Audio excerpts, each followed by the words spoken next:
My husband left our 5-year-old and 9-month-old home alone and refuses to explain why. My husband is 43 and I'm 31. We've been married for 7 years and have a 5-year-old and a 9-month-old. My husband left our children alone and he refuses to admit to it or tell me where he was. I'm furious, enraged, and my husband keeps telling me I'm making a big deal about nothing. This just happened this weekend. I am on the board of directors for a local nonprofit organization. I had to attend an event for that organization this past Saturday, and I was gone for most of the day. My husband was supposed to be home with our kids. I texted him a few times and he responded. When I called around midday he didn't respond, but that's not very unusual. Shortly after that, I got a call from my mom. She said my son had just called her, and when she asked him what he and his sister were doing, he said they were both watching TV. When she asked where their dad was, he said his dad wasn't there. My mom asked him several other questions, and from my son's responses she believed he was telling the truth and that my husband wasn't there and that there was no adult there at all. She said he didn't seem scared to be alone or worries about where his dad was at. He just called her to chat. He has a tablet designed for children, with pre-programmed contacts that he can call. It's only a few people, just family members. I left the event immediately and began texting and calling my husband repeatedly. He didn't respond to my first several attempts. It took him about 10 minutes, I was halfway home at that point, to respond. I was so confused, so worried, really mad, and I asked him where he was. He said he was at home. I told him our son had just told his grandmother that he was home alone with his baby sister watching TV about 15 minutes ago. My husband denied it and I told him I was too upset to talk and drive. When I got home, I checked on the kids right away and they were both fine. I asked my husband again, where was he? He said he was home the entire time. He doesn't know what our son was talking about, but he must have just been confused since he had gone to the basement to do some laundry. I ran down to the basement. It was the same load of laundry I'd thrown in the dryer the night before. He didn't do any laundry when I was gone. I asked my husband why my son would be confused about whether his dad was home or not. Where in our home would he have gone and for how long for our son to think his dad wasn't home? That doesn't make sense with a 5-year-old and a 9-month-old. You wouldn't leave them unattended that long. Why was he nowhere to be found when my mom asked my son to go check certain areas of the house? I begged my husband to just admit it, to stop treating me like an idiot and to stop accusing our son of lying. Just tell me the truth, because being lied to right to my face is so incredibly maddening. He insists he was home, but he can't come up with any believable story of where he was at or what he was doing during that time. The way he answers me when I ask him about this and demand truthful answers is so dismissive. When I tell him you left our children alone, he quickly says no, I didn't, so anyway. He says I'm overreacting and letting our son's imagination drive me crazy. I am convinced he was gone. We don't have a Ring camera, but at least one of our neighbors does. I'm so upset about this that I'm tempted to ask our neighbor for the Ring footage. I had to go out to my car and scream and cry because I got so upset. Of course, I didn't want my kids to see my reaction. I can't put into words how upset I am about the fact that I know he must have really left them alone but have no proof and am being treated like I'm just a paranoid nutcase of a mother/woman by him. Update. Last weekend my husband left our 5-year-old and 9-month-old home alone while I was gone and then refused to admit it or provide a plausible explanation. Since then, we had many arguments about it. I've been living in a constant state of anger and frustration. I didn't want to fight about it anymore, but I couldn't help it and I kept bringing it up again and again. I couldn't lay low and pretend to get over it while I waited for him to do it again and catch him in whatever was going on. I also knew that demanding he tell me the truth wasn't going to get me anywhere. Since he'd been refusing to talk and deflecting for days, all it was doing was making me enraged and feel like I was about to have a brain aneurysm. I told him to hand me his phone so I could check his location at the time. He refused. He said he wouldn't do it and that it was a violation of his privacy. He won't be treated that way and refuses to give in to my delusions. You think I enjoy being in a situation where I have to beg my husband to show me his phone so I can see where he was at? I hate it. I don't want to live that way. I told him it's simple, if he was really at home the entire time, just prove it. Why wouldn't he want to clear this whole thing up? I got so mad that he wouldn't turn over his phone that I told him I was going to the neighbors to get their doorbell footage. At first he was like fine, go do it. He didn't think I actually would. He knows I don't like to air drama to others, so he probably figured I'd just swallow all of this crap he's been giving me. Luckily, I was totally being driven by anger at this point, so nothing was going to stop me from going to the neighbors. When I actually started to go out the door, he tried to stop me and followed me out the door. I felt pure anger rushing through my veins, nothing else.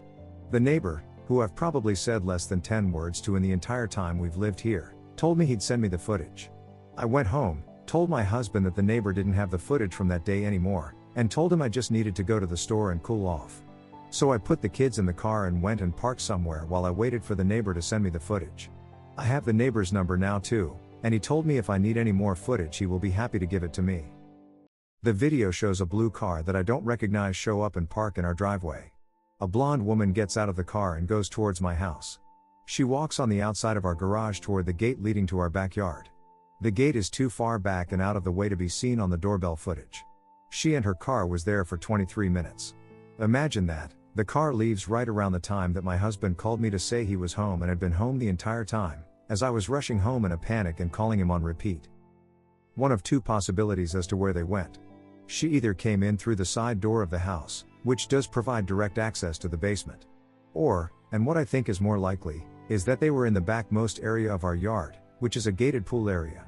Immediately behind our house is a grass lawn, then you step down a few steps and we have a patio, and then there is a fully gated area where the pool is. It's not like you think of when you picture a gated pool.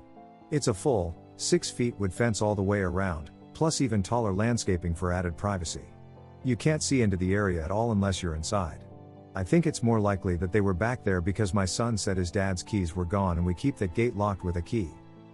The pool is closed for winter, but there is one small building back there, sort of like a shed we converted into a changing area, and there is a covered patio with furniture. I'm convinced that's where they were. So technically he was home, but in an area totally removed from the house and where he couldn't see or hear the kids if something happened. I asked him how he could explain this. What were they doing? I obviously don't need him to tell me what they were doing, but for some reason I still had hoped that he'd finally be honest. He wasn't contrite. He showed no remorse. He was just like, yeah, she was here, but I obviously never left. Who is she? How long has this been going on? And if he's going to be such a disgusting, despicable excuse of a man, then why couldn't he at least have found any other time and any other lie or excuse other than when he was home alone with our kids? I told him I know this has happened before and I demanded to know how many times he's done this when he's been home alone with the kids. He swears this is the only time, but he still doesn't have the balls to confess to what they were doing. I don't believe him that this was the only time, FYI. I still have so many questions and I still feel like my heart is beating 200 times a minute. My blood pressure is through the roof. I've cried a lot, sobbed, begged for somebody to help me, yelled, screamed, ordered a bunch of books about divorce and custody. And you know what? The next day after our multiple explosive fights, him putting his hands on me, and me seeing the evidence, he acted like everything was totally normal and like none of that stuff ever happened. I woke up still seething, exhausted, broken, and he's acting like everything is totally normal. He said he was ordering breakfast to be delivered from our favorite breakfast place. He asked if I wanted to go to the store together later and try this new recipe for chili tonight. What? Why would Kay want to do any of these things with you now? Absolutely no acknowledgement of anything he's done or what's transpired between us in the past few days. He deserved an Oscar for how well he was able to act like none of that happened, completely comfortable and non-fazed. I know that it's a waste of my energy, but I just desperately want him to admit the full truth of what he did that day and any other day with this woman. I want to hear it from him. It won't change whatever he's done, but he could at least have the respect and decency to be honest now that he's been caught. That's a ridiculous thought though, right? How foolish of me to expect this man to show decency and honesty now. If he was a decent and honest man, then he wouldn't have had a strange woman over to our house and been out of sight from our kids for 23 minutes. His continued denial and refusal to admit to anything other than the bare minimum, his attitude like I'm somehow being controlling or infringing on his rights by asking for information, that's almost more hurtful than him cheating on me. Next story. My brother, 15 male, has been lying about my, 25 male, life to my conservative, estranged parents, made fake Instagram, help. Okay, I'll try to make this quick, but there's a lot and I'm freaking the F out. I grew up a Jehovah's Witness. If you don't know, JW are extremely conservative to an insane degree. I wasn't allowed to read Harry Potter, if that makes sense. And my parents were not lax or exceptions for my children type. Extremely devout people. And I'm gay. When I was 16, I was outed horribly by my sister, who found some gay porn that I didn't delete from my computer history. My family, of course, flipped out and demanded I either seek conversion therapy or get out. Luckily for me, my aunt had also defected from the church, so I was able to move in with her, far away. My parents and sister immediately wanted nothing to do with me. But my brother was 6. He was too young to really grasp what was going on, and had no phone or social media or anything, so I couldn't contact him. I honestly just assumed he drank the same end as night Kool-Aid and never sought him out. Earlier this year, I got a message from him on Facebook. It was a gigantic apology for not saying goodbye properly, and that he really wanted me back in his life. Clicking through his profile, I didn't see any JW proselytizing like my sisters, just pics of him and his friends being normal teens. I was beyond happy. I messaged him back, we FaceTimed, cried, he caught me up a little in his life and I caught him up a little in mine. And from there we started texting regularly. I am very, very happy about all this. But he was still living under my parents' roof, and was still heavy in JW culture. I was nervous about this. He always reaffirmed that he only called/texted when he wasn't in the house, or around other JW, and reaffirmed that he thought the church was awful. Last week something weird happened. I got an email from my mother. It was a picture from a recent Dells trip she had taken with my family and another JW family. Years of no contact, then this. What the F? I spent days talking this out with my friends before it occurred to me that my brother might have something to do with this.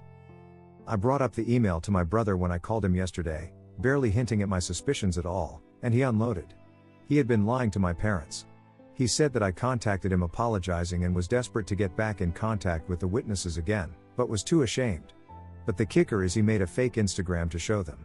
He plucked all the G-rated pictures from my various social medias and filled it in with captions about how devout I am, how happy I am to have refound God's light, etc. He had taken pictures of me and my best friend, Julie, and added captions like the love of my life, my bride-to-be, etc. like holy crap. He seemed already remorseful of this ploy, but that he was in too deep to stop now. Now, he didn't say as much, but the obvious implication here is that he thought he could get my family back together. But this isn't a sitcom or the birdcage. He's catfishing his very emotionally unstable and religious zealot parents into thinking their faggot outcast son was reconverting. I have no intentions of being in their life ever again, but I'd like to remain in my brother's life, and I don't want this incident to scare him off or sever the small bits of contact we have now. So what do? I will not be contacting my parents, nor will I pretend to be straight. Obviously I need to tell him to close the account and stop talking about me to them, but what else if anything? TLDR, I'm gay, religious parents kicked me out, little brother made a fake Insta to convince them that I'm not gay anymore. I do not know how to stop this. Update. Thank you all for your illuminating comments. I'm honestly overwhelmed at the response and apologize for not replying much, it was so much. But I'd like to specifically thank you /my_man for his comment, which suggested that this was not him trying to rope me back in, but him trying to escape the cult. You were exactly right. Today we talked for the first time since our conversation. He took down the Insta after our conversation, which I hadn't noticed at the time of writing the post, haha, and I gently asked why, exactly, he did this. He's 15, so he didn't quite have the language to say I'm being abused and need to leave the JW. What he said, instead, was that mom and dad are crazy and he's become disillusioned with the cult. He even used the word cult. He still believes in God and wants to explore different sects of Judeo-Christianity. My hometown is a small place in the Midwest, and everyone knows who the JW are. They're, like, those people. So he couldn't covertly go to another service without someone recognizing him and it getting back to my parents. His motive was pretty much what you /my_man said. He said he wants to visit, hang out, and explore the religions around Chicago, but the only way my parents would allow him to leave town is if they knew exactly where he was, who he was with the whole time, etc. So in his head, propping me up as converted was the only way to make it happen. I told him I was completely uncomfortable with that, and that my relationship with my parents is over. He apologized, and pretty much already knew the logistical problems. I think this was a very maturing ordeal for him. I established myself as a lifeline. I told him that if it ever gets too much, I will pay for his train ticket and he can stay with me for as long as he likes, even moving in for the remainder of high school. And I mean it, I have enough space, and my aunt will help with childcare/extra expenses. He seemed apprehensive, but the thought's out there, and he now seems comfortable enough to vent about the church/my parents/my crazy sister directly. As for my parents, I just told him to cold turkey stop talking about me. If they ask, and this was suggested by Julie, my bride-to-be, he will tell them that I might have refound Christianity but I have no intentions to return to the Watchtower, and that he stopped talking to me. Leaving JW for any reason is grounds for excommunication. And I put my actual Insta on private, in case they go looking. They might think I'm not gay, might now have the sliver of hope that I'll return to them, But that's honestly not my problem. And for the guys who suggested this was a honeypot, no. No 15-year-old can act this well. He's so full of love and kindness, and as effed up as his plan was, it was at the end of the day because he is panicking in a toxic environment. Thank you all, again. My brother is back in my life, and I now have the means to help him. Thank you, thank you, thank you. TLDR, my brother made the fake Insta so he could have an excuse to visit me. I told him if he ever wants to escape my parents, I will be here for him to move in with. The Insta is deleted. Thank you. I hope you guys like this video. If you did, make sure like, comment, share and subscribe the channel our posts.